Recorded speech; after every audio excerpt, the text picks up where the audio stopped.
আপনারা কি জানেন আমাদের চোখের মধ্যে লোহা রয়েছে? শুনে হয়তো আজব লাগছে বিষয়টা, যে চোখের মধ্যে লোহা, ব্যাপারটা কেমন, তাই না? কিন্তু আপনারা ভিডিওটি সম্পূর্ণ দেখতে থাকুন, ইনশাল্লাহ আপনারা এই বিষয়টি একদম ক্লিয়ার হয়ে যাবেন। তো যেটা বলছিলাম, আমাদের চোখের মধ্যে লোহা অবস্থান করে। লোহা অর্থাৎ আমাদের চোখের মধ্যে লোহার কিছু কণিকা অবস্থান করে। এই তথ্যটা আমরা অনেকটা চিন্তা করতে পারি না, যে আমাদের চোখের মধ্যে আবার লোহা কিভাবে থাকবে। কিন্তু পবিত্র কোরআন মাজিদে আজ থেকে ১,৫০০ বছর আগে এই বিষয়ে উল্লেখ করে দেওয়া হয়েছে। কোরআনে কি বলা হয়েছে সেটা আমি পরবর্তীতে আসছি, তার আগে বলি যে বিজ্ঞান এ বিষয়ে কি বলছে। প্রথমে বলি আমাদের চোখের মধ্যে লোহার অবস্থানটা আসলে কোন জায়গায়। আমি যখনই বলছি যে চোখের মধ্যে লোহা আছে, তখন আমাদের মনে হতে পারে, অনেকের মনে হতে পারে যে আমাদের চোখের মধ্যে হয়তো লোহার কোনো টুকরো বা এই জাতীয় কিছু থাকতে পারে।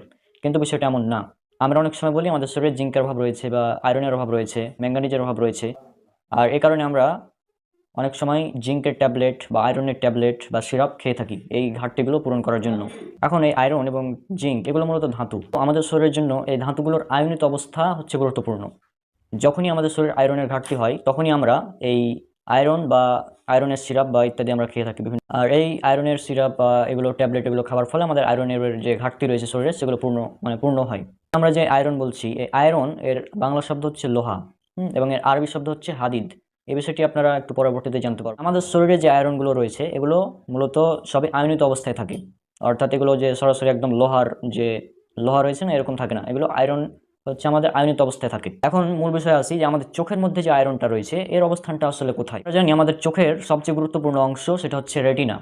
চোখের লেন্স এই আলোক কেন্দ্রভূত করে আমাদের রেটিনার উপর একটা উল্টো প্রতিবিম্ব তৈরি করে। রেটিনার মধ্যে থাকে কিছু আলোক সংবেদী কোষ। আমাদের চোখের মধ্যে তৈরি হওয়া এই ছবিটা মূলত তড়িৎ শক্তিতে রূপান্তর করে এই রেটিনা। এই রেটিনা মূলত গোলাকার, এবং এর কেন্দ্রবিন্দু মূলত যে বিন্দুটা থেকেই এই ইলেকট্রিক সিগন্যালটা আমাদের ব্রেনে ট্রান্সফার শুরু হয়, এই অংশটাই হচ্ছে ম্যাকুলা। আর চোখের এই গুরুত্বপূর্ণ অংশ যার নাম macula, it's made of iron, অর্থাৎ এই ম্যাকুলা এটা হচ্ছে আয়রনের তৈরি। তাহলে আশা করছি আপনারা এই বিষয়টি বুঝতে পেরেছেন যে আমাদের চোখের মধ্যে যে সবচেয়ে গুরুত্বপূর্ণ অংশ এটা হচ্ছে রেটিনা, এবং রেটিনার মধ্যে একটি ছোট্ট অংশ রয়েছে যেটা হচ্ছে ম্যাকুলা। আর এই ম্যাকুলা সম্পূর্ণ আয়রন দ্বারা তৈরি। আর এই ম্যাকুলা এতটাই গুরুত্বপূর্ণ যে এই ম্যাকুলা যদি না থাকে তাহলে আমরা চোখে দেখতে পাই না। অর্থাৎ আমাদের চোখে দেখার জন্য যে অঙ্গটা গুরুত্বপূর্ণ ভূমিকা পালন করে সেটা হচ্ছে ম্যাকুলা, আর এটা আয়রন দিয়ে তৈরি। আমরা যেমন চোখে দেখতে পারি, যেমন অনেক তীক্ষ্ণ সূক্ষ্ম সূক্ষ্ম বিষয়গুলো যে আমরা দেখতে পারি, বা খুবই শার্প দৃষ্টিতে, মানে খুবই শার্প যে বিষয়গুলো আমরা দেখতে পারি, এ সব কিছুই নিয়ন্ত্রণ করে চোখের এই ম্যাকুলা। অর্থাৎ একটা চোখের মধ্যে ম্যাকুলা খুবই গুরুত্বপূর্ণ জিনিস, যেটা যদি একটু ক্ষয় হয়ে যায় তাহলে আমরা চোখে ঝাপসা দেখতে শুরু করি। আমাদের বয়স যখন 50-এর উপরে চলে যায়, তখন এই আয়রন অক্সিডাইজ হওয়া শুরু করে। অর্থাৎ আমাদের বয়স যখন 50-এর উপরে চলে যায়, তখন আয়রন অক্সিডাইজ হওয়া শুরু করে। আমরা যদি একটি লোহাকে সাধারণ অবস্থায় রেখে দিই, তারপরে লোহার এই অক্সিডেশনের ফলে এটা মরিচে পরিণত হয়। ঠিক একই রকম অবস্থা হয় আমাদের চোখের ম্যাকুলা, যেহেতু এটা আয়রন দিয়ে তৈরি। এটা 50-এর উপরে যখন মানুষের বয়স চলে যায়, তখন এটা অক্সিডেশন হওয়া শুরু করে, যার ফলে আয়রনটা মূলত মরিচায় পরিণত হয়। আর আমাদের চোখ ঘোলা হয়ে আসে, যার ফলে আমরা হচ্ছে যে আমাদের চোখে ঝাপসা দেখি। আর এই অবস্থাটাকে বলা হয় এএমডি, বা এজ রিলেটেড ম্যাকুলার ডিজোরেশন। অর্থাৎ আমাদের চোখের মধ্যে থাকা আয়রনটা মূলত মরিচে পরিণত হয়ে আস্তে আস্তে আমাদের চোখটা ঘোলা হয়ে আসে। তার মানে আপনারা বুঝতে পারছেন যে আমাদের চোখে তীক্ষ্ণ দৃষ্টি বা প্রখর দৃষ্টির, মানে প্রখর দৃষ্টিতে কোনো কিছু দেখার জন্য, প্রখর দৃষ্টির জন্য যে বিষয়টা গুরুত্বপূর্ণ ভূমিকা পালন করে সেটা হচ্ছে চোখের ম্যাকুলা। অর্থাৎ প্রখর দৃষ্টির সাথে এই ম্যাকুলার একটি খুবই গুরুত্বপূর্ণ সম্পর্ক রয়েছে, আর এই ম্যাকুলার সম্পর্ক রয়েছে আয়রনের সাথে বা লোহার সাথে। আর এই বিষয়টা, অর্থাৎ চোখের ম্যাকুলার বিষয়টা, আজ থেকে ১,৫০০ বছর আগের একটি বইয়ে খুবই সুন্দরভাবে উল্লেখ করে দেওয়া হয়েছে। সেই বইটি হচ্ছে এটি, অর্থাৎ পবিত্র কোরআনুল কারীম। পবিত্র কোরআন এটা যে কত বড় একটা নিয়ামত, এবং এই পবিত্র কোরআন যে একমাত্র আল্লাহ সুবহানাহু ওয়া তাআলার পক্ষ থেকে এসেছে, এটা হোক সে মুসলিম বা অমুসলিম বা নাস্তিক, যে কেউ হোক, তার এটা বুঝতে কোনো সমস্যা হবে না যদি সে এই বিষয়টা জানতে পারে। এই বিষয়টি জানার জন্য আমরা এখন চলে যাব পবিত্র কোরআনের 50তম সূরা, সূরা কাফ এর 22 নম্বর আয়াতে। এই আয়াতে কি বলা হচ্ছে আপনারা দেখুন। কিয়ামত সম্পর্কে বলতে গিয়ে আল্লাহ সুবহানাহু ওয়া তাআলা বলছেন এই আয়াতে, অবশ্যই তুমি এই দিবস সম্পর্কে উদাসীন ছিলে, অতএব আমি তোমার পর্দা তোমার থেকে উন্মোচন করে দিলাম, ফলে আজ তোমার দৃষ্টি খুব প্রখর। অর্থাৎ দেখুন, এখানে আল্লাহ সুবহানাহু ওয়া তাআলা দৃষ্টি প্রখরের কথা উল্লেখ করেছেন। আর এই প্রখর দৃষ্টি শব্দটিকে মানে বোঝানোর জন্য অনেকগুলো শব্দ রয়েছে আরবিতে, যেগুলো বলা যেত। আল্লাহ সুবহানাহু ওয়া তাআলা চাইলেই এই প্রখর দৃষ্টির ক্ষেত্রে যে কোনো শব্দ ব্যবহার করতে পারতেন, কিন্তু আল্লাহ সুবহানাহু ওয়া তাআলা এখানে এমন একটি শব্দ ব্যবহার করেছেন যেটা জানলে আপনারা একদম অবাক হয়ে যাবেন, এবং এই পুরো বিষয়টা একদম ক্লিয়ার হয়ে যাবেন আপনারা। আল্লাহ সুবহানাহু ওয়া তাআলা এখানে প্রখর দৃষ্টি বোঝানোর জন্য যে শব্দটি ব্যবহার করেছেন সেটি হচ্ছে হাদিদ। অর্থাৎ হাদিদ শব্দটি ব্যবহার করেছেন প্রখর দৃষ্টি বোঝানোর জন্য। জাস্ট একবার চিন্তা করুন, এই প্রখর দৃষ্টি, আমরা একটু আগে আলোচনা করলাম যে প্রখর দৃষ্টি এর সাথে সম্পর্ক রয়েছে আমাদের চোখের ম্যাকুলার। এই চোখের ম্যাকুলা এটা তৈরি হাদিদ, লোহা দিয়ে।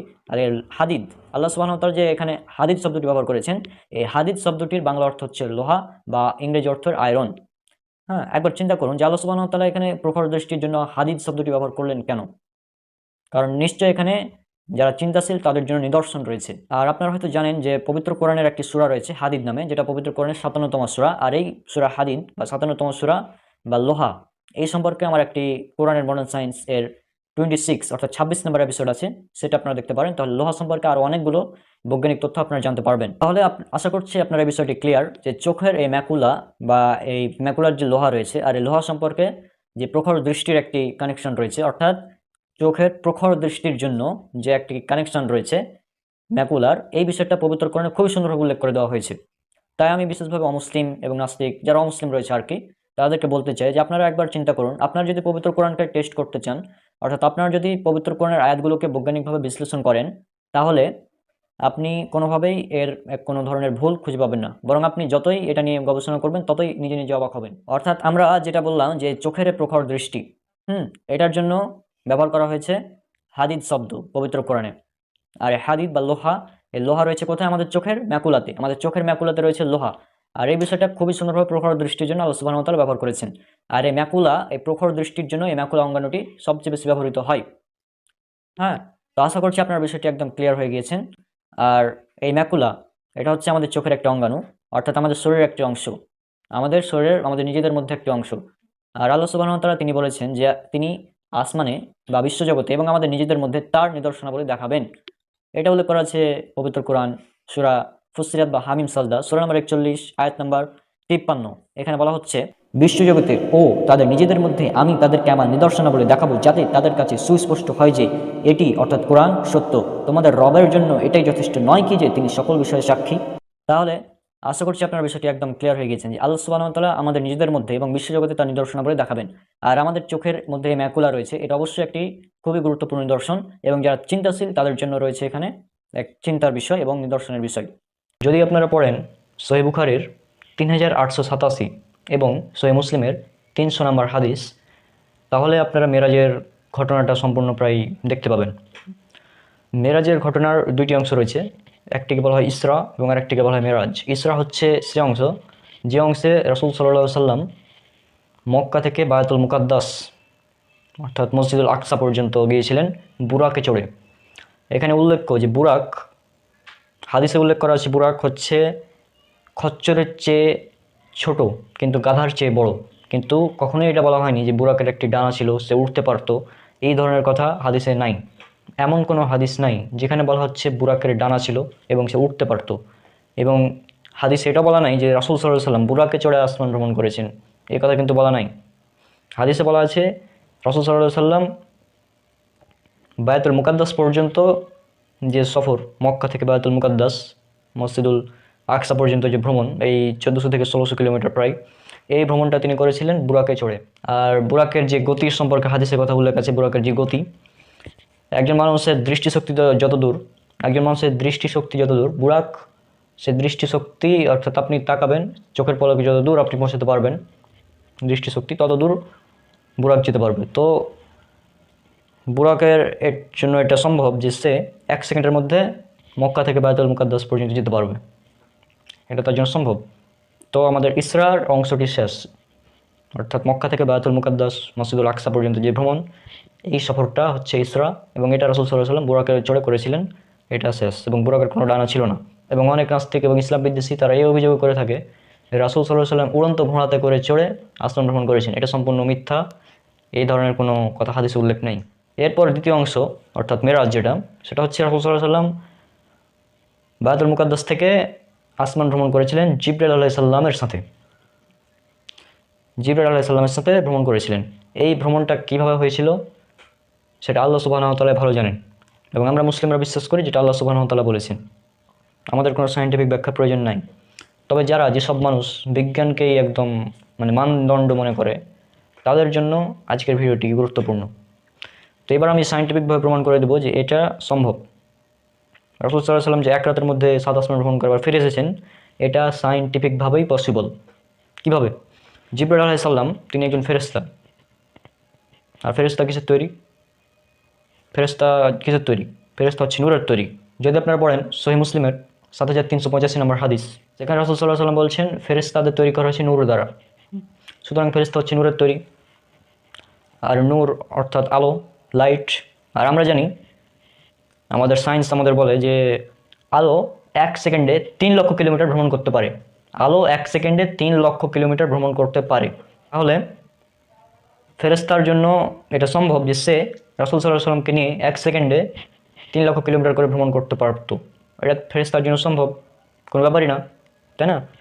এবং আরও একটা বিষয়, আলবার্ট আইনস্টাইনের থিওরি থেকে আমরা জানতে পারি যে কেউ যখন আলোর গতিতে লাইটের স্পিডে ট্রাভেল করবে তখন সময়টা তার জন্য স্থির হয়ে যাবে। সময়টা স্থির হয়ে যাবে, অর্থাৎ কোনো ব্যক্তি যদি লাইট স্পিডে ভ্রমণ করে টাইমটা তার জন্য একদম স্থির হয়ে যাবে, স্থির। তাহলে আমরা এখান থেকে বলতে পারি যে রাসূল সাল্লাল্লাহু আলাইহি সাল্লাম তিনি যখন পৃথিবী থেকে আসমানে ভ্রমণ করতে লাগলেন আলোর গতিতে, তখন সময়টা তার জন্য স্থির হয়ে গেল, সময়টা তার জন্য একদম স্থির হয়ে গেল। আর যার ফলে তিনি 7 আসমান ভ্রমণ করে আবার ফিরে চলে এসেছেন, আবার সে টাইমই থেকে গেছে, আগের যে সময় ছিল সে সময় থেকে গেছে। অর্থাৎ এক রাতের মধ্যে তিনি 7 আসমান ভ্রমণ করে এসেছেন, এবং এর কারণ হচ্ছে যে সময়টা তার কাছে স্থির হয়ে গেছিল, কারণ তিনি তো লাইট স্পিডে ট্রাভেল করছেন জিবরাইল আলাইহিস সালামের সাথে। এটা হচ্ছে সায়েন্সের ব্যাখ্যা। তবে আমরা বিশ্বাস করি যে এটা আল্লাহ সুবহানাহু ওয়া তাআলাই জানেন মূল ঘটনাটা কী, কারণ আল্লাহ সুবহানাহু ওয়া তাআলা চাইলে সবই সম্ভব। আমরা শুধু নাস্তিক এবং ইসলাম বিদ্বেষীদের একটি অভিযোগের জবাবটা দেওয়ার চেষ্টা করছি। তাহলে আমরা দেখলাম আইনস্টাইনের থিওরি থেকে এটা সম্ভব যে একজন ব্যক্তি লাইট স্পিডে যদি ট্রাভেল করে তাহলে সময়টা তার জন্য একদম স্থির হয়ে যাবে। এখানে আর একটা বিষয় যে মহাবিশ্বের সব জায়গায় কিন্তু সময় একই রকম নয়। আপনি যদি বুধ গ্রহে যান, আপনি বুধ গ্রহে গিয়ে 59 দিন থেকে আসবেন, পৃথিবীর একদিন হবে। আবার যদি আপনি শুক্র গ্রহে চলে যান, শুক্র গ্রহে আপনি গিয়ে 243 দিন থেকে আসবেন, পৃথিবীর মাত্র একদিন হবে। তাহলে আবার যদি আপনি বৃহস্পতি গ্রহে চলে যান, সেখানে 9 ঘন্টা 50 মিনিট একদিন হয়ে যায় বৃহস্পতি গ্রহতে। আবার মঙ্গল গ্রহতে 24 ঘন্টা 37 মিনিট 4 সেকেন্ডে একদিন হয়। আবার শনি গ্রহতে 10 ঘন্টা 25 মিনিটে একদিন হয়ে যায়। ইউরেনাস গ্রহতে 10 ঘন্টা 45 মিনিট একদিন হয়ে যায়। নেপচুন গ্রহতে 16 ঘন্টা একদিন হয়ে যায়। আর আমাদের পৃথিবীর একদিন হয় 23 ঘন্টা 56 মিনিট 4 সেকেন্ডে। তাহলে দেখছেন এই সৌরজগতের 8টি গ্রহ, এই 8টি গ্রহর মধ্যেই মানে টাইমের মিল নাই। তাহলে এত বড় মহাবিশ্ব, এখানে টাইমের মিল কীভাবে থাকবে?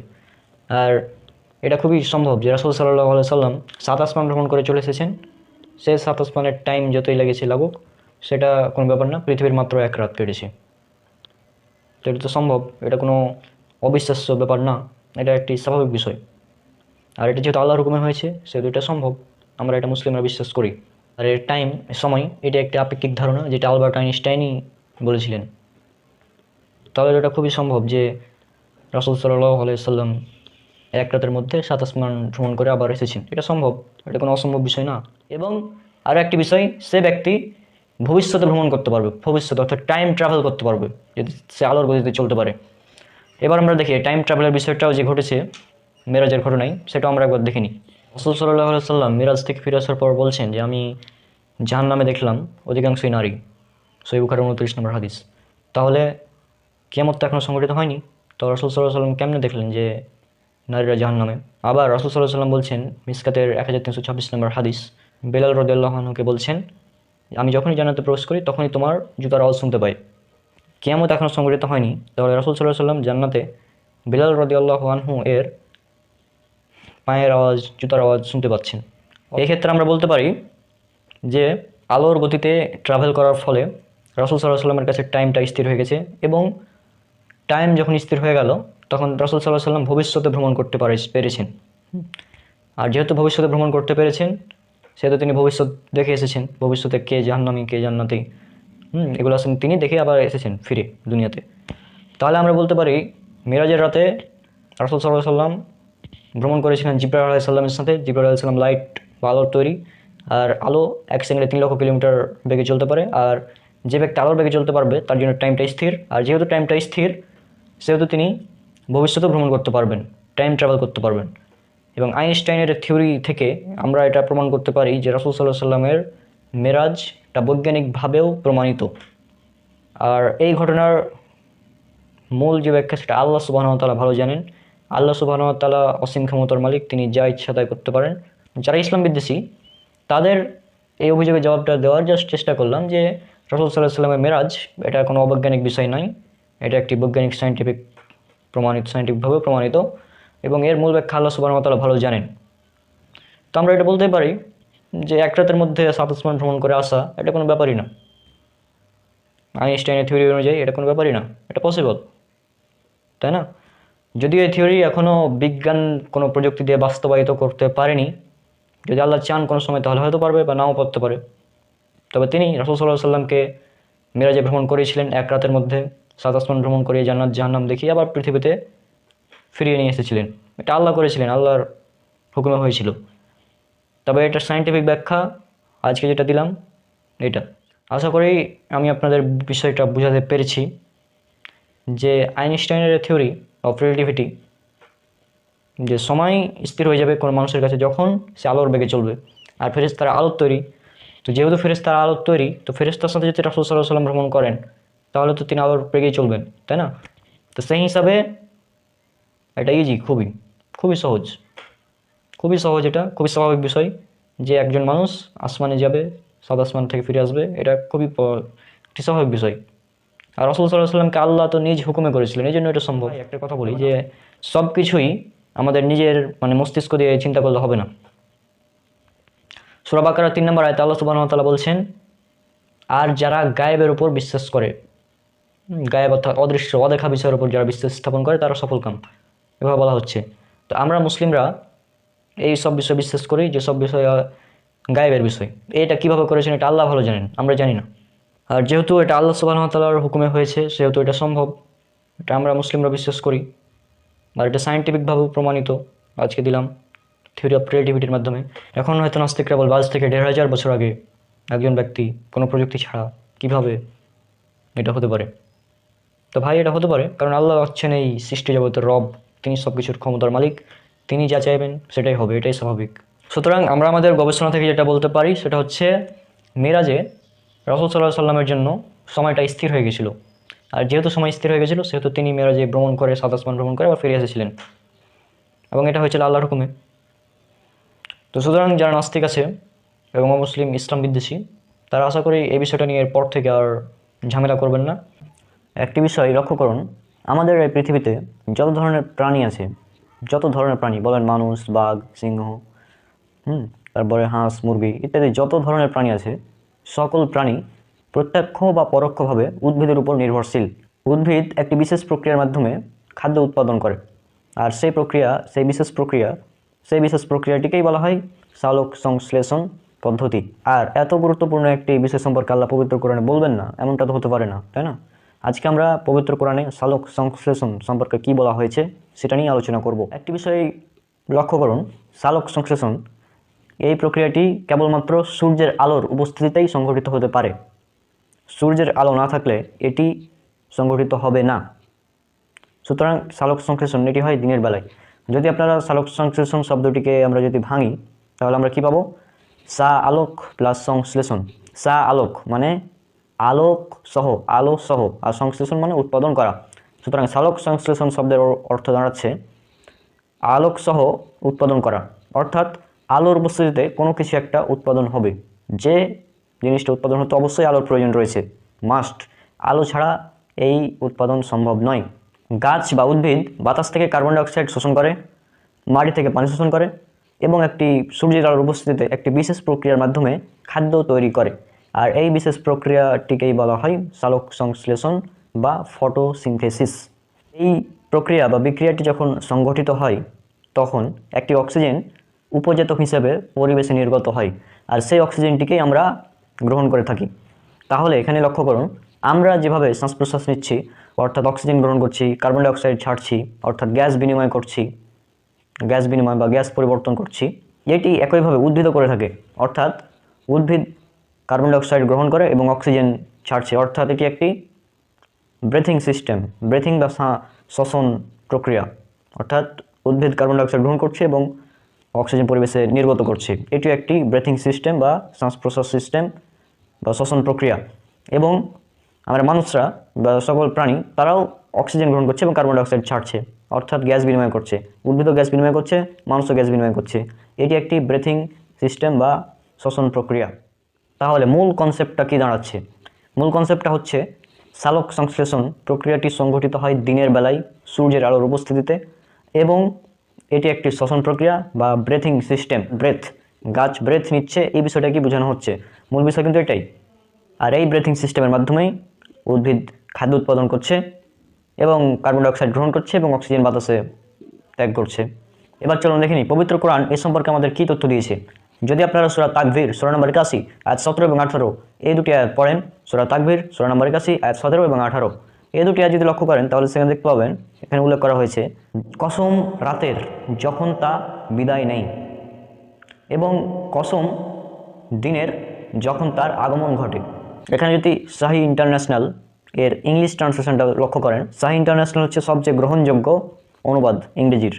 শাহী ইন্টারন্যাশনালের যদি ইংলিশ অনুবাদটা দেখেন তাহলে এখানে বলা হচ্ছে and by the night as it closes in, এবং 18 নম্বর আয়াতে বলা হচ্ছে and by the dawn when it breaths.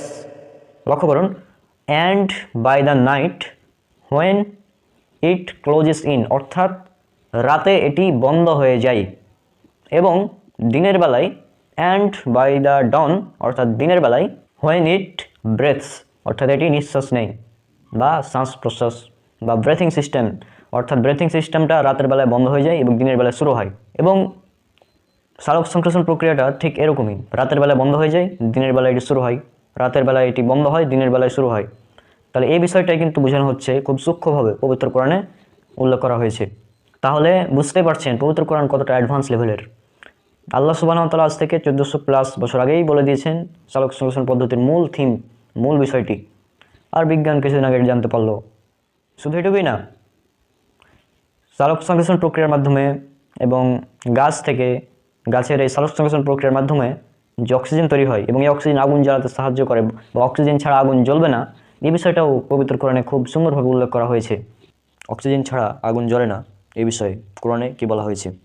আমরা জানি যে আগুন জ্বালাতে অক্সিজেনের প্রয়োজন রয়েছে, যদি অক্সিজেন না থাকে তাহলে আগুন জ্বলবে না। আপনাকে আগুন জ্বালানোর জন্য অবশ্যই অক্সিজেনের পরিমাণ নিশ্চিত করতে হবে। যেখানে অক্সিজেন নেই সেখানে আগুন কখনোই জ্বলবে না, কোনোভাবেই জ্বলবে না। সুতরাং আগুন জ্বালানোর জন্য অক্সিজেনের প্রয়োজন রয়েছে এবং অক্সিজেন এটা হচ্ছে মাস্ট, লাগবেই। অক্সিজেন ছাড়া কোনোভাবে আগুন জ্বলবে না। তাহলে আমরা দেখি যে পবিত্র কোরআনে এ ব্যাপারে কী বলা হচ্ছে। আল্লাহ সুবহানাহু ওয়া তাআলা বলেছেন পবিত্র কোরআনে, এটা উল্লেখ করা আছে সূরা ইয়াসিন সূরা নম্বর 36 আয়াত নম্বর 80। এখানে বলা হয়েছে, যিনি সবুজ বৃক্ষ থেকে তোমাদের জন্য আগুন তৈরি করেছেন, ফলে তোমরা তা থেকে আগুন জ্বালাও। এখানে লক্ষ্য করুন, এখানে আল্লাহ সুবহানাহু ওয়া তাআলা বলছেন যিনি সবুজ বৃক্ষ থেকে তোমাদের জন্য আগুন তৈরি করেছেন। এখন আমরা জানি সবুজ বৃক্ষতে কখনোই আগুন ধরে না। আগুন যদি জ্বালাতে হয় তাহলে আপনাকে লাগবে শুকনা বৃক্ষ, যে বৃক্ষগুলো একদম শুকিয়ে রয়েছে সেগুলো। সবুজ বৃক্ষতে কখনো আগুন লাগে না, এটা আমরা জানি। তাহলে এই কথাটি যদি কোনো সাধারণ মানুষ বলতো তাহলে সে অবশ্যই বলতো যে শুকনো বৃক্ষ থেকে আগুন জ্বালিয়েছেন বা আগুন তৈরি করেছেন, এভাবে বলতো, তাই না? কিন্তু সবুজ বৃক্ষ কেন বলা হলো? আগুন জ্বালানোর জন্য মূল উপাদান হচ্ছে অক্সিজেন, আর অক্সিজেন কোথা থেকে তৈরি হয়? আর আরেকটি প্রশ্ন, গাছের পাতা এটা সবুজ হয় কেন? গাছের পাতা সবুজের জন্য হয় যে গাছের পাতার মধ্যে একটা অঙ্গাণু থাকে যার নাম হচ্ছে ক্লোরোফিল, আর এই ক্লোরোফিলের মধ্যেই এই সালোক সংশ্লেষণ প্রক্রিয়াটি সংঘটিত হয়ে থাকে। আর সালোক সংশ্লেষণ প্রক্রিয়া সম্পর্কে আমরা এর আগের পর্বে আলোচনা করেছি। গাছের কচি পাতাতে, যে পাতাগুলো কচি সেগুলোতে আপনার ক্লোরোফিলের পরিমাণ কম থাকে, সেজন্য সেটা হালকা সবুজ দেখায়। আর গাছের যে পাতাগুলো গাঢ় সবুজ দেখায় সেখানে ক্লোরোফিলের পরিমাণ রয়েছে সবচেয়ে বেশি। আর যেখানে ক্লোরোফিলের পরিমাণ সবচেয়ে বেশি সেখানেই এই সালোক সংশ্লেষণ প্রক্রিয়াটি সম্পন্ন হয়। সালোক সংশ্লেষণ প্রক্রিয়ার ফলেই অক্সিজেন তৈরি হয়, যেটা আমরা গত পর্বে আলোচনা করেছিলাম। আর মূল বিষয়টা কি দাঁড়াচ্ছে, আগুন জ্বালাতে অক্সিজেন প্রয়োজন হয় এবং অক্সিজেন আসে সালোক সংশ্লেষণ প্রক্রিয়ার মাধ্যমে। আর এই সালোক সংশ্লেষণ প্রক্রিয়াটি সংঘটিত হয় ক্লোরোফিল, উদ্ভিদের যেখানে ক্লোরোফিল থাকে সেখানে। আর উদ্ভিদের যেখানে ক্লোরোফিল থাকে কেবলমাত্র একমাত্র সবুজ উদ্ভিদেই ক্লোরোফিল বিদ্যমান থাকে। সুতরাং মূল কথা সেটা দাঁড়াচ্ছে যেটা পবিত্র কোরআনে বলা হয়েছে, আগুন জ্বালাতে অক্সিজেন প্রয়োজন, অক্সিজেন আসে সবুজ বৃক্ষ থেকে, আর বৃক্ষ সবুজ হয় তখনই যখন সেখানে থাকে ক্লোরোফিল। আর এই ক্লোরোফিলের মধ্যেই সালোক সংশ্লেষণ প্রক্রিয়াটি সংঘটিত হয়ে থাকে, যার মাধ্যমে আমরা বাতাসে অক্সিজেন পেয়ে থাকি। তাহলে আজ থেকে 1500 বছর আগে, 1400 বছর আগে একটি গ্রন্থে এই কথা কে বলতে পারে যে অক্সিজেন তৈরি করতে সবুজ উদ্ভিদের প্রয়োজন হয়? এটা কি আল্লাহ ছাড়া কারো পক্ষে বলা সম্ভব? কারো পক্ষে বলা সম্ভব নয়। সেটা হচ্ছে যে একটা সময় মানুষ মনে করতো গাছের কোনো লিঙ্গ নেই। তাই রিসেন্ট ধরেন আজ থেকে 400-500 বছর আগেই মানুষ ভাবতো যে গাছের কোনো লিঙ্গ নেই। গাছের আবার কিসের লিঙ্গ? লিঙ্গ তো হবে মানুষের, বিভিন্ন পশু প্রাণী এদের। গাছের কেন লিঙ্গ থাকবে? তো যাই হোক, গাছের মধ্যে পুরুষ এবং স্ত্রী লিঙ্গ রয়েছে কিনা এটি একটি রহস্য হয়েছিল অনেক দিন। সর্বপ্রথম যিনি এই বিষয়টি উল্লেখ করেন যে গাছের বা উদ্ভিদের পুংলিঙ্গ এবং স্ত্রীলিঙ্গ রয়েছে, এই বিষয়টি যিনি সর্বপ্রথম উল্লেখ করেন তিনি হচ্ছেন সুইডিশ বিজ্ঞানী কার্ল লিনে। খ্রিস্টীয় অষ্টাদশ শতাব্দীর মাঝামাঝিতে তিনি এই মত প্রকাশ করেন এবং তার এই মতামত প্রকাশ করার কারণে অনেকেই বিস্মিত হয় এবং তারা কার্ল লিনের বিরুদ্ধে খ্রিস্টান পাদ্রী অর্থাৎ গির্জার এক পাদ্রীকে তার বিরুদ্ধে খেপিয়ে তোলেন এবং এই কারণে কয়েক বছর ধরে ইউরোপে তার মতামতকে ভুল হিসেবে ধরা হতো। কিন্তু পরবর্তীতে অর্থাৎ তার কিছুকাল পরেই বিজ্ঞানীরা তার এই মতামতকে স্বীকৃতি দেন এবং বিজ্ঞানীদের কাছে এটি একটি মূলনীতি হয়ে যায় যে গাছের বা উদ্ভিদের পুরুষ লিঙ্গ এবং স্ত্রীলিঙ্গ রয়েছে, অর্থাৎ উদ্ভিদেরও পুংলিঙ্গ এবং স্ত্রীলিঙ্গ রয়েছে এবং এটা বর্তমান আধুনিক বিজ্ঞানের নিকট একটি মূলনীতি। এবং বর্তমানে আমরা জানি গাছের পুংলিঙ্গ রয়েছে, স্ত্রীলিঙ্গ রয়েছে, এমনকি উভলিঙ্গও রয়েছে যেখানে পুরুষ এবং স্ত্রীলিঙ্গের গাছ আলাদাভাবে থাকে। তো চলুন এবার দেখি পবিত্র কোরআন এই বিষয়ে কী তথ্য দিয়েছে। আল্লাহ সুবহানাহু ওয়া তাআলা বলেছেন সূরা ইয়াসিন সূরা নম্বর 36 আয়াত নম্বর 36, এখানে বলা হয়েছে পবিত্র ও মহান তিনি, যিনি মাটি হতে উৎপন্ন উদ্ভিদ, স্বয়ং মানুষ এবং তারা যাদেরকে জানে না তাদেরও সবাইকে সকলকে জোড়ায় জোড়ায় সৃষ্টি করেছেন। আরেকটি ভালোভাবে লক্ষ্য করুন, ইয়াতে আল্লাহ সুবহানাহু ওয়া তাআলা বলছেন উদ্ভিদ মানুষ এবং মানুষ যাদেরকে জানে না তাদের সকলকে আল্লাহ সুবহানাহু ওয়া তাআলা জোড়ায় জোড়ায় সৃষ্টি করেছেন। জোড়ায় জোড়ায় সৃষ্টি করার অর্থ হচ্ছে জোড়ায় জোড়ায় মানে নারী এবং পুরুষ, অর্থাৎ গাছের বা উদ্ভিদের যে লিঙ্গ আছে এ সম্পর্কে আল্লাহ সুবহানাহু ওয়া তাআলা আজ থেকে 1500 বছর আগে বা 1400 বছর আগে, 1400+ বছর আগে পবিত্র কোরআনে খুবই সুন্দরভাবে উল্লেখ করে দিয়েছেন, যেটা আমরা আজ আধুনিক বিজ্ঞানের কল্যাণে জানতে পারছি। তাহলে যারা অমুসলিম তাদের কাছে আমার প্রশ্ন, আপনারা কি এরপরেও বলবেন যে এই কোরআন আল্লাহ সুবহানাহু ওয়া তাআলার বাণী নয়, এটা মানবরচিত একটি কিতাব? আধুনিক বিজ্ঞানের কল্যাণে আমরা জানতে পেরেছি যে বর্তমানে আমরা যে ফল খাই প্রায় প্রত্যেক ফলের মধ্যেই 2 প্রকারের ফল রয়েছে, একটি পুরুষ এবং একটি স্ত্রী, 2 প্রকারের ফল, পুরুষ লিঙ্গ বিশিষ্ট ফল, স্ত্রী লিঙ্গ বিশিষ্ট ফল। এবং গত পর্বে আমরা আলোচনা করেছিলাম যে গাছের মধ্যে লিঙ্গ রয়েছে এ ব্যাপারে। তো এই ফলগুলো রয়েছে এটা বিজ্ঞান আবিষ্কার করলো কিছুদিন আগে, এই কয়েকশো বছর আগে। তার আগে মানুষ জানতো না, তার আগে তো মানুষ এটাও জানতো না যে গাছের লিঙ্গ রয়েছে, তার আগে মানুষ জানতো না যে গাছের জীবন রয়েছে, এটাও জানতো না। কিন্তু আল্লাহ বলছেন গাছের লিঙ্গ রয়েছে, যেটা গত পর্বে আলোচনা করেছি। এবং আজকের পর্বে আমরা আলোচনা করছি যে প্রত্যেক ফল, যে ফল রয়েছে না, এই ফলের মধ্যেও লিঙ্গ রয়েছে এবং পবিত্র কোরআনে স্পষ্টভাবে এই কথাটি উল্লেখ করেছে। আল্লাহ পবিত্র কোরআনে বলেছেন, এটা উল্লেখ করা হয়েছে সূরা রদ সূরা নম্বর 13 আয়াত নম্বর 3। এখানে আল্লাহ সুবহানাহু ওয়া তাআলা বলেছেন, আল্লাহ সুবহানাহু ওয়া তাআলা তিনি প্রত্যেক ফল সৃষ্টি করেছেন 2 প্রকারের। আল্লাহ সুবহানাহু ওয়া তাআলা ফল সৃষ্টি করেছেন, প্রত্যেক ফল সৃষ্টি করেছেন 2 প্রকারের বা 2টি জোড়ায় জোড়ায় বা এভাবে ফল সৃষ্টি করেছেন। আল্লাহ সুবহানাহু ওয়া তাআলা দিবসকে রাত্রি দ্বারা আচ্ছাদন করেন এবং সর্বশেষে বলা হচ্ছে এতে অবশ্যই গবেষকদের জন্য নিদর্শন রয়েছে। তাহলে দেখুন এতে বলে দেওয়া হচ্ছে এখানে গবেষকদের জন্য নিদর্শন রয়েছে, যারা গবেষণা করতে ভালোবাসে তাদের জন্য নিদর্শন রয়েছে। সেই নিদর্শনটা কি সেটা আজকে আমরা জানতে পারছি আধুনিক বিজ্ঞানের কল্যাণে, যে ফলের মধ্যেও লিঙ্গ রয়েছে এই ব্যাপারটা। তাহলে খুবই সুন্দরভাবে পবিত্র কোরআনে আল্লাহ সুবহানাহু ওয়া তাআলা এই বিষয়টি উল্লেখ করে দিয়েছেন যে ফলের মধ্যেও লিঙ্গ রয়েছে, যেটা আধুনিক বিজ্ঞান আজ আমাদেরকে বলছে। তাহলে এরপরেও কি বলবেন যে এটি আল্লাহ সুবহানাহু ওয়া তাআলার বাণী নয়, এই কোরআন মানুষের তৈরি, মানুষের লিখিত কিতাব?